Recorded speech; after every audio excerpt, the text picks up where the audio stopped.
Hi, everybody. I'm Brett Lonsdale, and welcome to our webinar today. We're going to be talking about the Lightning Conductor this month, which is, for those of you who are unfamiliar with that product, this is a content aggregation tool for Microsoft SharePoint and also Microsoft Teams.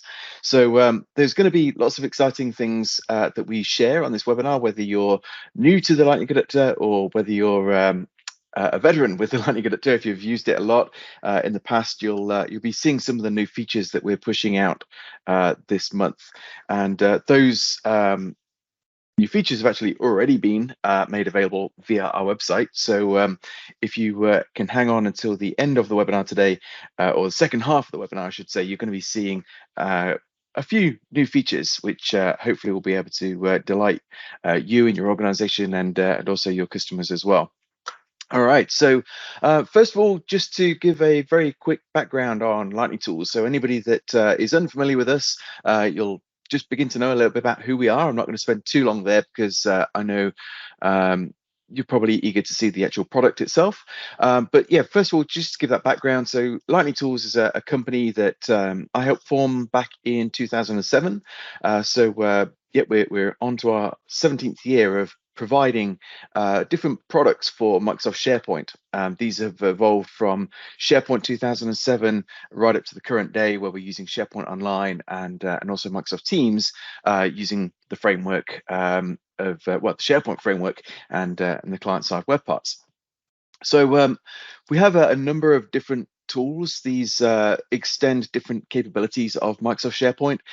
So there's areas such as permissions management that we can make a much better experience for you. And I hear that a lot. People would like better experience around permissions, and that's exactly what we provide with our DeliverPoint product. Of course, the content aggregation tool that we're going to be taking a look at in more detail today. And we've also got some of the products as well, Lightning Filters, which is actually something that is free to use and works with the Lightning Conductor and the data viewer. And we also have a discussion board tool, which is a great product to integrate with Microsoft Teams. And beyond that, we also have the data viewer, the data integration side, and a number of different products that allow you to enhance or create business forms with the back end of SharePoint lists. We even have a form migration tool through our partner Kudzu that can actually migrate forms from places such as InfoPath and PDF forms into SharePoint lists powered by Lightning Forms. So obviously, there's a lot of products you can check out on our website. You can find those all under the products menu. Today, we're going to be talking about this one, and that is the Lightning Conductor, the content aggregation tool. So to get started, again, just if you are not familiar with the Lightning Conductor, let me just give you a bit of background as to what it is. So the Lightning Conductor is a tool that actually began its life back in 2007 for SharePoint 2007. At the time, I was teaching a lot of SharePoint classes, and I think almost every single class there was a question about how can we aggregate content across different site collections, because at the time there was only the content query web part that couldn't accomplish this. So we developed the Lightning Conductor that solved that need. People could now aggregate, of course, lists and libraries from within a site collection, but they could also go beyond site collections and back then web applications as well. It's actually grown into a much more superior tool. We're not just talking about SharePoint lists and libraries now. In Microsoft 365, we've got a number of other apps that we may also want to aggregate content and display with that content within inside of SharePoint or Teams as well. So the same challenge really exists there. Back in the 2007 days, we didn't really have the time to navigate to different sites and different site collections in order to be able to see tasks and documents or announcements and so on. And that same problem lies today. We may not have the time to go and check task lists and then Planner and then Microsoft To Do, or jump into our OneDrive or document libraries in different sites and so on. So what we can accomplish with the Lightning Conductor is views of that content, no matter where it is inside of Microsoft 365 or outside of Microsoft 365 as well. We can bring that content into SharePoint sites where users can access it more freely and just making that information more accessible to you. So once we've got that content connected to, aggregated, we can also display the content in different ways as well. So there's built-in view types that we have available. One of them is the grid view. The grid view is extremely flexible. It allows you to configure which columns you'd like to see from the data source, whatever that is. And you can also go through and add styling and conditional formatting. You can create calculated columns and grouping as well to those views. And then we also have some more specific views. If the grid view is not going to do it for you, you'll also find there's things like calendar views and slideshow views. We also have task views as well. And they are most commonly created using JSON, but you don't have to do any code to actually begin using the ones that we've created for you. And we also have some adaptive cards as well, which is a relatively new thing to SharePoint through Viva Connections, and it's also in other technologies as well. We've made that available through the Lightning Conductor, so you can have adaptive card views and really help that content from your data source to really form any sort of view that you like using the adaptive card designer. So just a sort of brief intro to the different things that we can connect to. I've just mentioned some of these, but right at the very top here, we've got lists and libraries, which is the root of the Lightning Conductor. This is where it started its life. So we can aggregate different types of lists. It doesn't matter whether they're SharePoint lists or what we call now Microsoft lists. We can still aggregate that content into a single view from multiple list views or well, multiple lists, and also from multiple libraries as well. And you could build these as separate views. So in the Lightning Conductor, you could have a tasks view, you could have a documents view, and each one of those views could remain inside a single instance of the Lightning Conductor, displaying the content that you would like to see as a user inside your business. So we have that capability. That is a real-time query of the content. So what we also have as the next bubble is really the same capability, but using search. And this is far better for large result sets. So if we're going against a document library that has maybe tens of thousands or hundreds of thousands of documents in there, and we want to create a view of that content that is going to be fast, what we can do is use the search results instead, and that content is already indexed. You're not going to see immediate changes if we update some metadata against those documents or anything like that. Would need to wait for that search index to refresh, but you do get a better performance when you're navigating through the pages of that aggregated content as well. So we can also make life easier for you in our previous release of the Lightning Conductor. If you've started off with the object model to aggregate lists and libraries, and you're starting to see some performance issues as your lists and libraries grow, there is a magic button that we introduced, and that allows you to go through and generate the search query instead for that same view. So if we get time, we'll have a look at that again today as well. Now, of course, there's other ways of creating SharePoint sites. One of them is through Microsoft 365 groups. So as we create some Microsoft 365 groups, we do get OneDrives, we get an email address, so therefore messages. We also get things like a document library and, of course, a SharePoint site and so on as well, along with a number of other things. We even have Planner. So that's another way of querying the content. Not only can we go against different sites and access them through the hub site and associated site topology or through classic site collections, we can actually go through and select those sites through the Microsoft 365 groups as well and configure those as our data source. We also have Microsoft Graph entities. So the graph entities are primarily talking about apps that live inside of Microsoft 365 that we may want to access. So this includes the likes of Teams and OneDrive and so on as well. We can connect to those. Also Microsoft To Do and so on. And we also introduced in our last release the external graph connectors as well. So this allows us to go against things outside of Microsoft 365, such as Salesforce or JIRA and different technologies like that. So once we've configured the connection to the data sources, we can also display that content in different ways. So we've got the grid view, as I mentioned. This is a simple way of selecting different columns that we want to see, adding the conditional formatting, grouping, and calculated columns.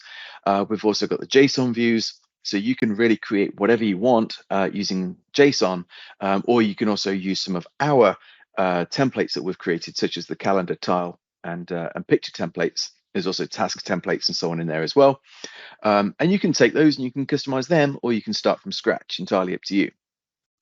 We have for backwards compatibility, or just some people, XSLT views.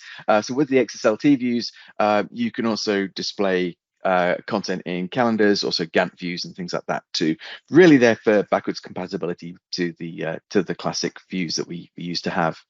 And then relatively new is the adaptive cards. So again, we've created some templates. You can just go ahead and use those, but equally, you can go through and build your own templates. That still doesn't require any code. You can just simply jump in to the Microsoft Adaptive Card Designer and create your own design. So all of this is available in SharePoint and Teams. So you can add the Lightning Conductor web part onto any SharePoint page. You can also add it as a tab inside of a Teams channel. So both of those have their own unique use cases. I find it great to be able to bring in documents that I regularly work with into Teams that I'm regularly communicating or collaborating in. And likewise with SharePoint, if there's certain pages that I frequent, then being able to see that content that's personalized to me is fantastic through the Lightning Conductor. So let's jump in to a demo.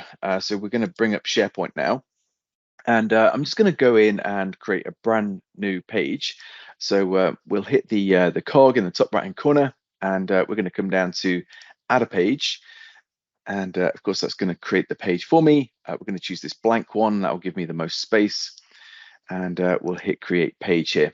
So we're just going to give this a title of Lightning Conductor webinar.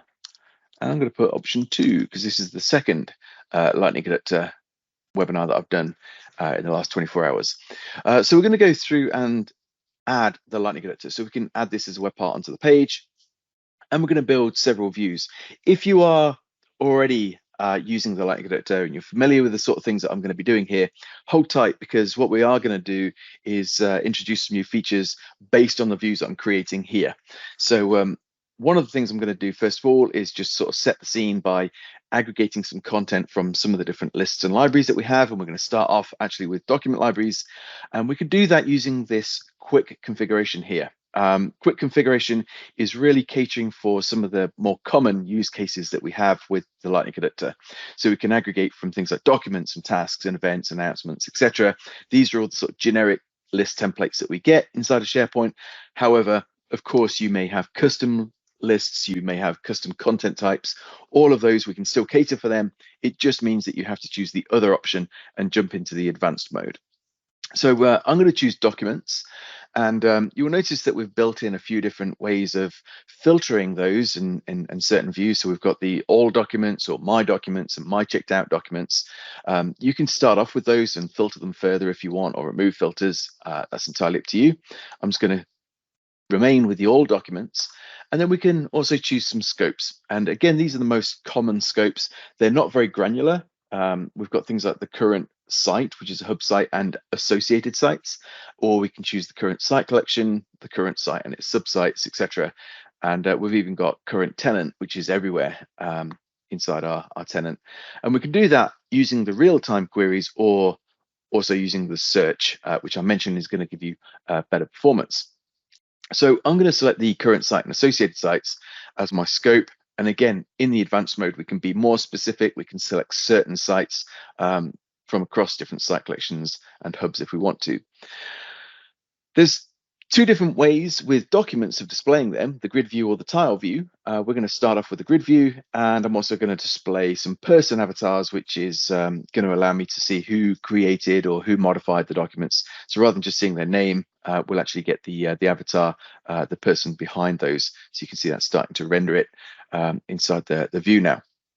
And with these quick configurations, you'll notice that a number of columns are already selected. We have the pagination already set up, certain properties as well, such as showing the document icon and also creating that ability to navigate our folders as well by expanding and collapsing them. However, before I publish the page, what we can do is also make some additional changes to this. So if there was other columns that we want to show, we can just come down here to the column settings and against the show column, and we can choose any of these columns that we may want to display. Not only are the columns available from the document library itself, but we've also got other content that you could display, such as the parent web title. And that makes a great one to perhaps group by. So we could come in and group by that column, so we can actually navigate the content based on the site that it is created in. So you can see here we've got the partners documents and the Lightning Tool sales documents now coming from different sites in that view. Okay, so that's our first view. I'm just going to go through and name that as documents. So we could call it sales documents if we want to, since they're all sales related. And what you'll notice with the Lightning Conductor is we can also go in and generate another new site. In fact, I'm just going to drop my camera off here so you can see more of the screen as well. So by creating a new view, let's go in and do something a little bit beyond SharePoint lists and libraries. We're going to have OneDrive. So we'll call this OneDrive Documents.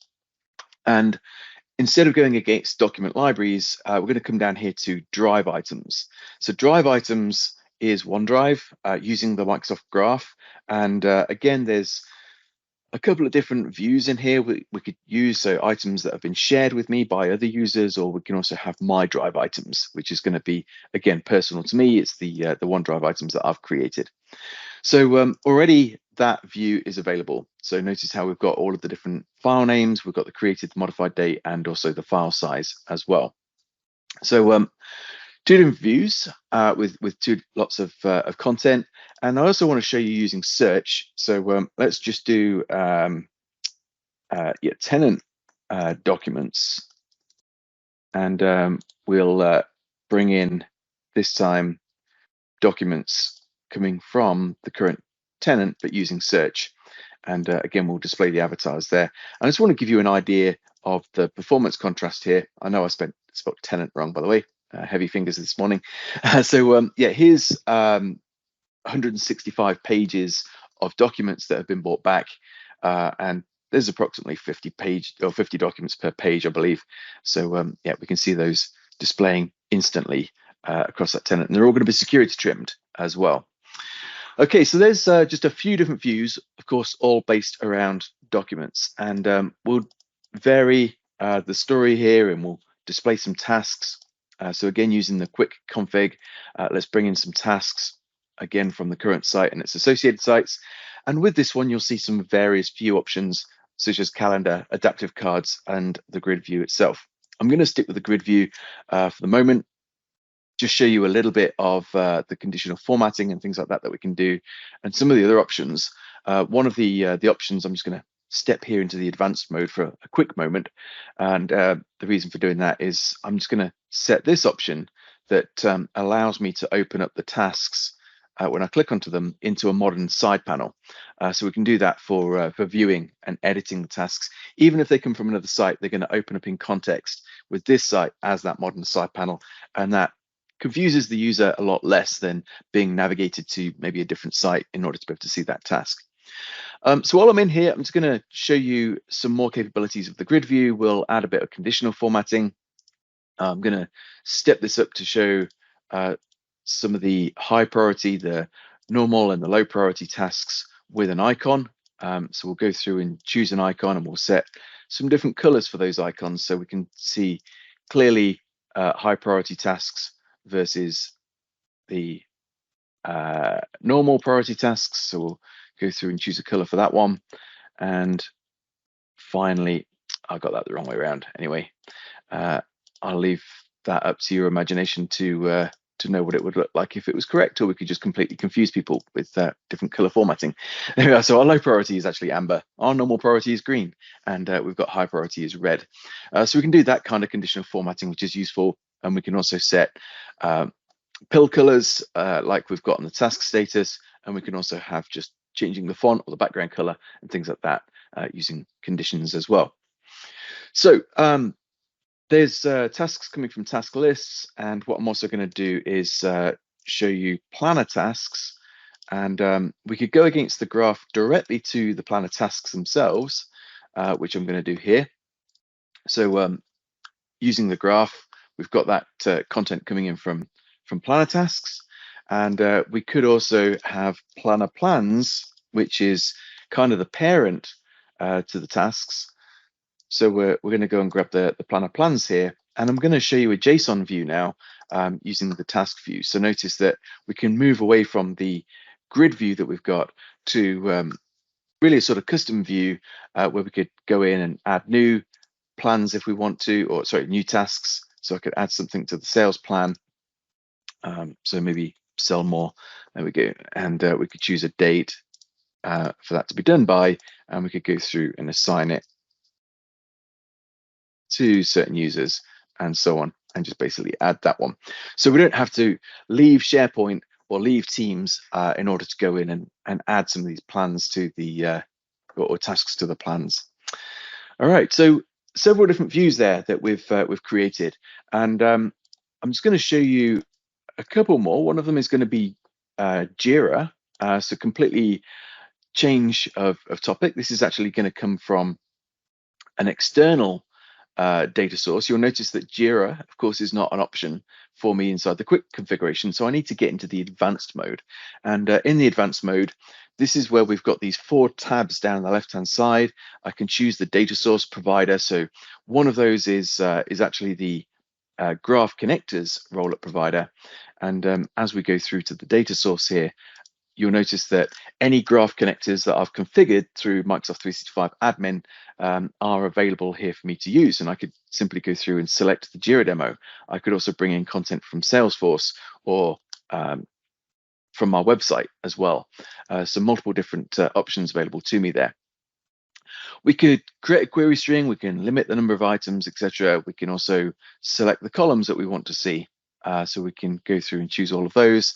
And under the display here, we could carefully format the display in the way that we want it to work. I'm just going to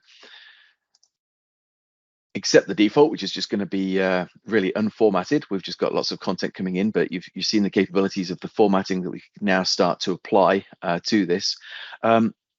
What we could also do is change this up to a adaptive card view or even a JSON view. If I go to the adaptive card view, one of the things you'll notice is I could use the adaptive card that is configured actually inside of Microsoft 365 when we created that external connector. So I could opt to use that, and that goes and fetches that JSON for that adaptive card. And when we save this now, we've got not too exciting, but a different way of looking at all these different JIRA tasks coming from JIRA. Okay, so that's the kind of capabilities that we've got. And I'm just going to also switch into Teams here to show you how we can add the Lightning Conductor into Teams as well. Show you a sort of real life scenario. Of course, we could bring in documents, we could bring in tasks, and the different things that you've already seen me do in this demonstration. But what we're going to do here is actually query some content via the Microsoft 365 groups, because this is a really useful thing to be able to do. So we can use the Microsoft 365 group rollup provider, and I'm going to use a JSON view for this one as well. The data source is actually going to come from, like I say, Microsoft 365 groups. So these are all the Microsoft 365 groups that I've created. There's one here called sales. I'm going to come down to marketing and select that one as well. So I'm going to span multiple teams. Of course, we can do more than 2. And I can choose the entity type, in which this one is going to be events, but I could also get all of these other things from these Microsoft 365 groups. So the OneDrive items, again, we can get people that are members of each of these groups. We can get the SharePoint sites, etc. So I'm just going to go with events. And columns, we can kind of leave that alone. We don't need to go through and select these because we're going to simply go through and choose the events agenda view that we've built. So I'll choose that, hit save, and now in one view, I've actually got all of the events that are coming up across multiple channels in multiple teams, all in one place. Okay, so that's the type of thing that we can do with the Microsoft 365 groups as well. So that's our sort of quick intro to the Lightning Conductor. Let's take a look at what's new here in this version. So one of them is we can actually merge now multiple data sources into one view. So we're not talking about including multiple lists into one view. We can already do that. We've done that for years. This is actually, we could take an external connector and its content and merge that with maybe a SharePoint list and its content, or aggregated SharePoint lists and its content. So you can mix and match any of the different data sources or even different list types. As long as there's columns in common, we could go through and view that with inside a single view. We've also got inline editing now. So as well as being able to use that side panel to view each line, if we wanted to edit some items, we can go through and do that in line. And finally, we've also got command bar action buttons that you can create so that you can actually fire actions against selected items. And that includes a single item or multiple items. So you can control the behavior as to when that button is going to show up as well. So let's jump into the multiple data sources in one view. Rather than talk you through another PowerPoint slide, let's go back here. What you'll notice, first of all, I've created sales documents and OneDrive documents, and I'm going to visit those first because we're going to go in and have a look at the display tab. And what you'll notice for the display tab is we've got some of the columns already selected. So we've got name, created, created by, modified, modified by, etc. Now, we may have similar columns coming in from OneDrive, but they may have a different name. So what I'm going to do here is just ensure that we've got some aliases set for each of these. So we've got the name, created, created by. Let's make sure that's a lowercase y. There we go. And we'll just live with modified. That's fine. And we've also got modified by as well. Okay, so I've just set that for consistency.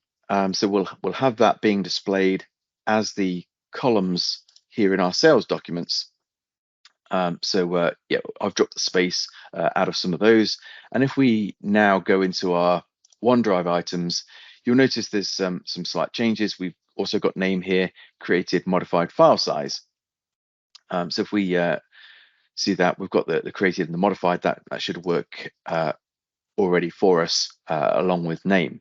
So now I'm going to create a new view called All My Documents. And we'll go in and configure this inside the advanced mode.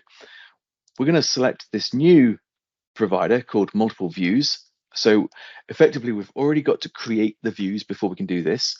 So I've got the view rolling up documents from document libraries. We've got a view bringing in documents from OneDrive, and I'm going to merge those two. So when we go to the data source tab, this is enumerating all of the views that I've just created.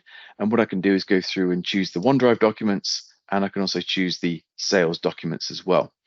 So when I now go to columns, what you'll notice is those columns that are available in both of my views are showing up here. So there's the name showing up inside of sales documents and OneDrive documents. We have modified showing up in both of those views as well, and created showing up inside of those views. So if there's anything else that we want to display, you just have to go and add it to the source view and then make sure that it's got the column alias so you can merge it with the other data source. And of course, we can drag and drop into the order that we want these to appear in as well. And there's nothing stopping you from also bringing in content that may only be available for one of those views as well. We could do that. It will just render a null value for anything that is not shown in both views. When we get to display, once more, you can set all of your different data formatting. So I can hide file extensions. I can set these to be short dates instead of long dates. We can get into the grouping and linking, set a link column. We can show document icons and control the behavior and the pagination and so on, just like we do with any other view.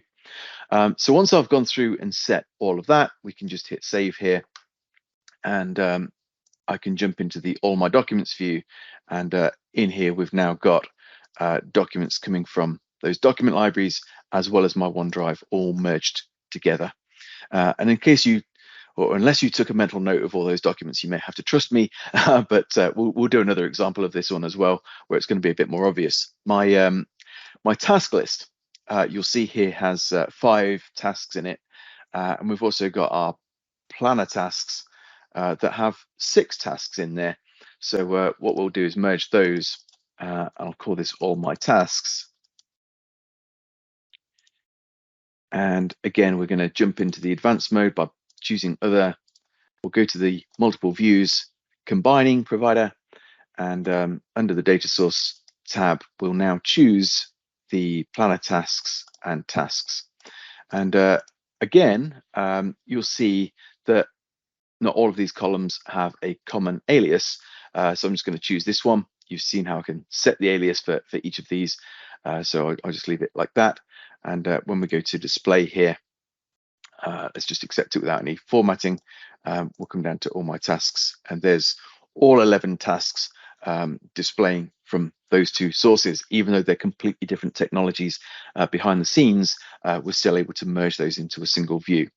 And this also extends not just to the grid view, but also to some of the JSON views as well.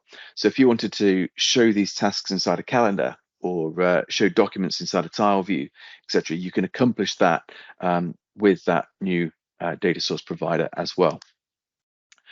Okay, so that's the multiple data sources into one view. We've got the inline editing as well that we're now going to take a look at.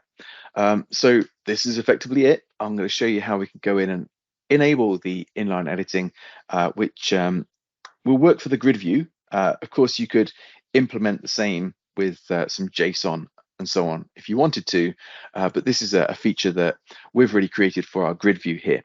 So I'm going to go into this tasks view. Now, of course, if I wanted to update some of these tasks here in the aggregated view, maybe I increase the percentage complete, if I change the priority, change the people that are assigned to, and so on, I have to do that by opening up the item, editing the item, and saving it. So it's a lot faster to be able to do that in line. So I'm going to go into the tasks view that I created here, and under the display tab, we're going to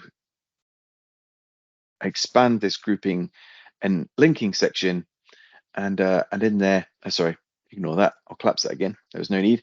I'm just going to check this option here, the enable item editing. So once that's saved, we get a little pencil or pen icon appearing next to each row. So now we've got some training on the Lightning Conductor. I could reassign that to Sandy, so she could do that one instead of me, and then we'll give her a new deadline date. Perhaps we'll bring this more current to this year, and again, we can set the percent complete and so on as well. And then we've got the save icon to go through and update that. So a lot faster in order to be able to update items without having to go into that sidebar or navigate through to the item. Okay, so the next feature that we're going to take a look at here is the command bar action buttons. So Microsoft has also implemented something recently along these lines for their Microsoft lists and also their SharePoint lists. So you can create actions using some whatever it is. Mine's not working, but yeah, you can create different action buttons that can fire. In fact, yeah, JSON is the right thing that I wanted to say. What I'm going to do is use this with some client-side code. So you can create some client-side code that performs an action. So really, this is unlimited as to what you could do with the action buttons, of course, within the realms of SharePoint. So let's get back. I saw there was a question just a moment ago, by the way. I will address the questions very, very shortly. So what we'll do here is just get into a document library. So if I go into the sales documents that we created earlier on, I'm going to get into the advanced mode again, and under the display, I really am this time going to expand some of these. So we'll first of all need to enable the selection of rows. We had this feature already for Webpack connections, but I'm going to allow the selecting of rows so that we can actually fire the action against one particular row. And you'll notice that we get this actions section appearing. So I can now add an action. We could create our own code. Of course, you need to be a bit of a developer in order to be able to do that. But what we also have is some, again, pre-built features that you can use here. So, of course, one of the frequent things that you do with document libraries is check in and check out your documents. So we're going to insert the checkout one. It's got a title here of checkout. I'm just going to call it checkout document just to be different.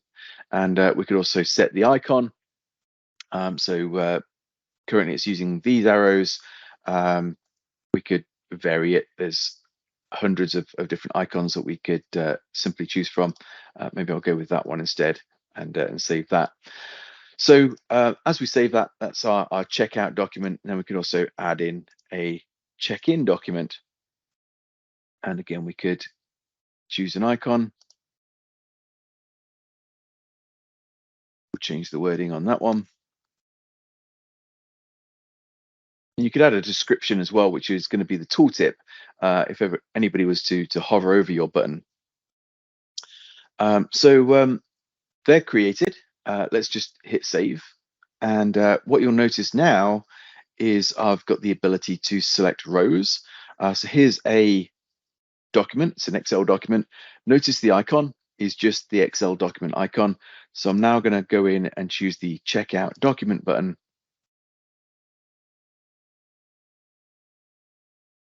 And sorry, there's the icon changed now with the checked out symbol. So I'm just going to go in and check that in again. And we can see that checked out icon has now disappeared. All right, so that's how we can check in and check out a document. And if we enabled multiple selection, which I didn't, we could actually go and update those in bulk. So, so notice if we go back here to allow multiple selection and save this, I could now choose multiple documents here and then check them out, even if they are coming from different document libraries. So all of those have now been checked out, and we can then go through and check them all back in again. Okay, so that's just a couple of buttons. We can use this across the different data sources. So I'm going to now do a live experiment. Didn't actually try it on an external connector. I'm going to jump. In fact, we do need, however, the grid view. So let's just change this. So this is what happens when you go off piste. So I change this back to the grid view rather than the JSON view, the adaptive card that we were using. And under the display option here, we'll allow the multiple selection. Here's our actions. And for that one, of course, check in, check out are not relevant, but we do have an export. So it's got the title export, and it's got an icon associated with it. I'm just going to save that, save again. And is that going to work for me? Sorry, allow multiple selections. There we go. That's the part I didn't do. So I can go in and select multiple rows, all coming from JIRA. And we have, did my action button work? Maybe not. Again, this is what happens when you go off piste. I should have stuck to the script. Let's just try that one more time. It did work. There we are. So thank you for doubting me. So here under the actions menu, I can choose export. And notice that instead of using the export data, which is going to export everything, we can now export a selection of things. So if I open up the Excel, which is likely to open up on my other screen, let's just drag that up. You can see in here the items that I highlighted are the ones that have been exported out to Microsoft Excel. Okay, so that's something that we can do across every data source. You can use this anywhere that you're using a grid view. You can create these action buttons. Okay, so those are the new features of the Lightning Conductor. Before we do just jump into Q&A, just going to share a couple of questions that came up in last night's webinar. One of them was actually referring to displaying charting against some of these data sources. Specifically, they were asking the question, could we aggregate content into a view and then use Power BI in order to be able to build a chart based on that aggregated content? The answer to that question is no, because the aggregated view is really just a display of that content. It's not actually the data source. However, what we can do, if we were to choose something like our tasks view here, is use our data viewer web part. So these two products work really well together. We can add the data viewer web part onto the page as well as the Lightning Conductor. The data viewer is something that can connect to different types of data sources, including SQL Azure databases and things like that, which you could now do using the Lightning Conductor and an external content graph connector. But what we're going to use this one for is the current page data source. And I'm going to use the chart view, which is very specific towards the data viewer. And with that, we can generate a connection to another web part. So notice how I can connect to the Lightning Conductor from the data viewer, either on selected items. So we could select certain items using that multiple row selector, or use the all retrieved items. And I'm going to use that one. And we'll just save that. And you'll notice all of the columns available from the current view, the tasks view, are available to me, including the priority of the tasks and the ID, the item ID. We could use title if we wanted to as well. So when we go to the display, we immediately get a chart. It's not a very exciting chart, so let's make it more exciting. We'll choose a pie chart instead. Currently, it's not grouping. Let's group by. So now we're grouping by the priorities, and we could change that from sum, because currently that is summing up the row ID, which isn't going to be helpful to anybody. We'll change that to a count. So now we're counting how many tasks are high priority, how many tasks are normal, and how many are low. And we could change the colors here. We could break away from our theme color and maybe go for something that looks a little bit Moldavian, I guess. Actually, there's one of my favorite whiskies that's in a bottle, that color. So we could display it that way, and we can also get into the chart settings. We could make this a donut chart if we want to. We could also make it a 3D chart as well, and so on. So yeah, once we've saved that, we've now got a chart representing the content that is displayed within inside the Lightning Conductor.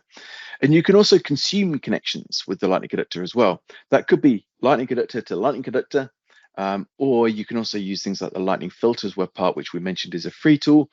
So with this, we could, for example, use a people filter, and we could have that default to the current user as well.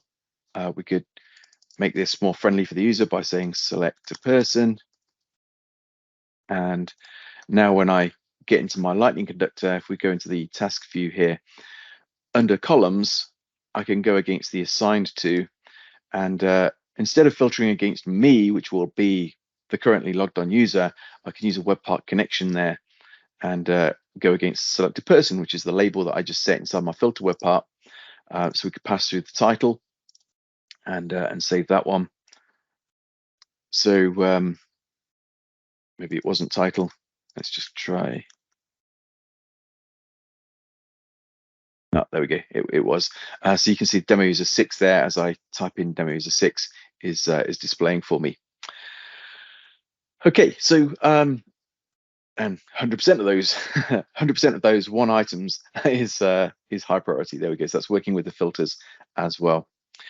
All right, so I see Sandy's been busy answering some of your questions. So I'm just going to open up the chat window now as well, and let's have a look at what questions have been asked. So does inline editing also work for document libraries? Yep, it does. So yeah, you could update metadata as well for those document libraries.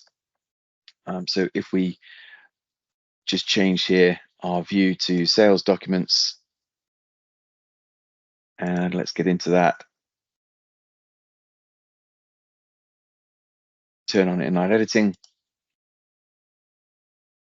We've now got our edit icon, and of course, some of these are actually calculated columns, so modified by modified date. So it's only showing the fields that I can edit. So we could change the file name in here, but yeah, any custom metadata that you've got that's not a calculated column, you could come in and make changes to that and update it. Is it possible to start a Power Automate flow with a new action? Yeah, really, that's going to be maybe a better question for Sandy. You probably could. There's inside of Power Automate, there's a HTTP request. I believe it's called. I'm trying to think off the top of my head. But yeah, we could call that, but you would need to write the code. It's not one of the built-in actions that we've created for you. That is one that we have talked about, and hope to make that one possible as a template that's already created for you. Great one here for the check-in. So for mass check-in, does it discard changes made by another user or save those? For that, I'd have to go in and check out the code. We're probably just forcing the check-in on that. But again, that one's up to you, because you can modify the code for it. So yeah, if you wanted to change the code in any way, you're free to do so. That would be available. So again, notice if I come down here to the checkout document, we could click edit on that. Here's the code that we've written. So if you wanted to take other matters into consideration for that, again, you could do. And yeah, this is something that we would be also open to helping you with as well, if that's something you wanted to look at. All right. So good question here as well about the export all. So the export data, that's been there forever and a day. That's something that you can show and hide, by the way, if you want that. That's nothing to do with this new action button functionality. The action that I created, which was against JIRA, and the action button. So this is just exporting what I select. So I can select a single row, or I can select multiple rows, and it will export those. This export data, I believe, is going to export what's visible within the view.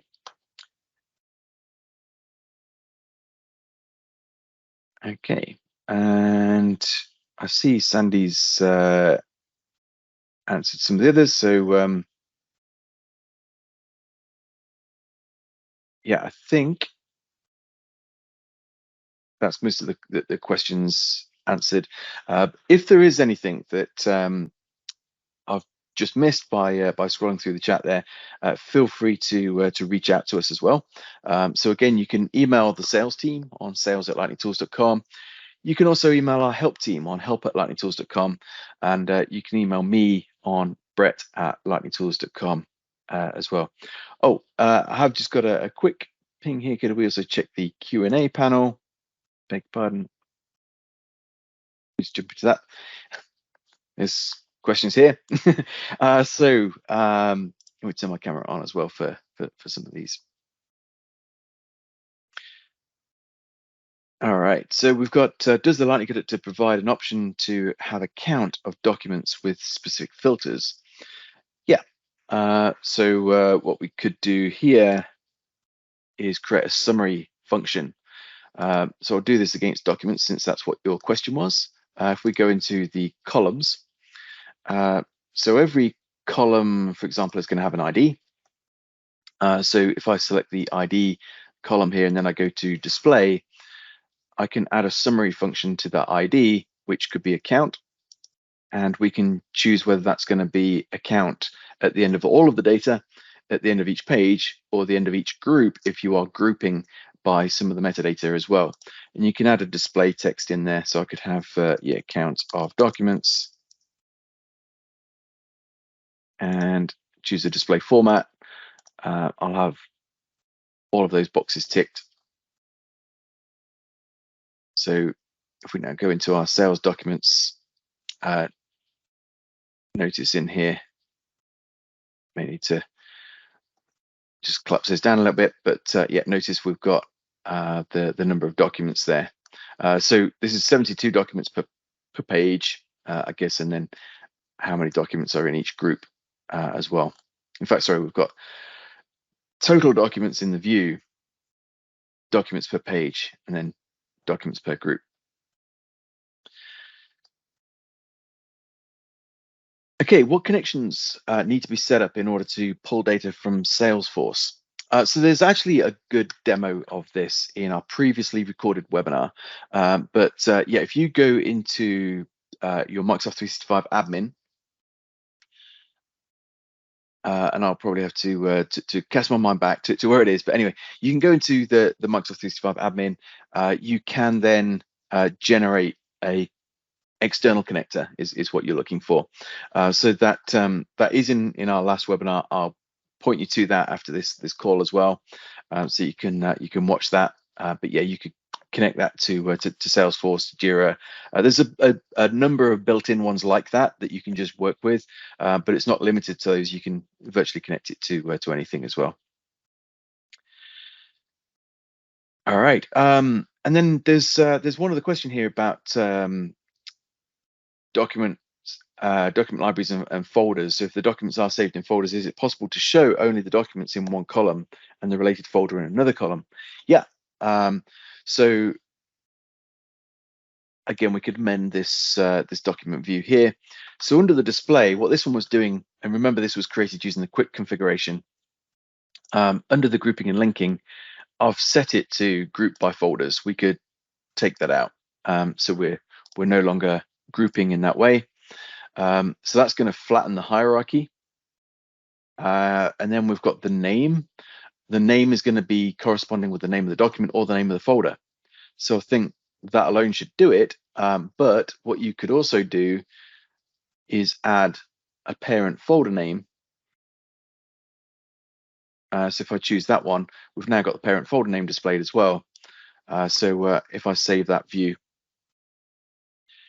we've got the icon of the document, we've got the name of the document, and then here you can also see the names of folders, and these are no longer things that I can expand collapse. They're just folder names.